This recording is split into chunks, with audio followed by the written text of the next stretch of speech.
Motor সাইকেলে করে ভুটানের সর্বোচ্চ মোটরযোগ্য রাস্তা জয় করে ইন্ডিয়া বুক অফ রেকর্ডসে নাম দর্জ করলেন রাজ্যের একজন কৃতি সন্তান কৌশিক দাস।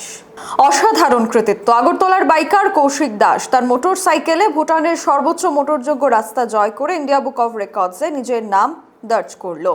আগরতলা থেকে ভুটানের উচ্চতম মোটরযোগ্য এই পথ অবিশ্বাস্য যাত্রা শুধু সাহস নয়, দেশের জন্য গর্বের একটি নতুন অধ্যায় রচনা করেছে কৌশিক দাস।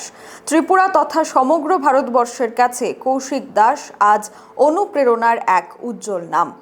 দেশের এক শ্রেণীর যুবক যুবতীরা যেভাবে নেশার দিকে আকৃষ্ট হয়ে পড়েছে, এই ধরনের উদ্যমী সাহস এবং অবিশ্বাস্য যাত্রাপথ সত্যি দেশের যুবদের এক নতুন মাত্রায় পৌঁছে দিতে পারে।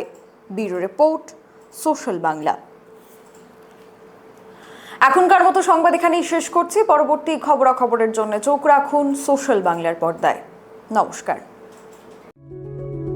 Step into a place full of new ideas and opportunities at Techno India University Tripura, where you learn, grow and build your future.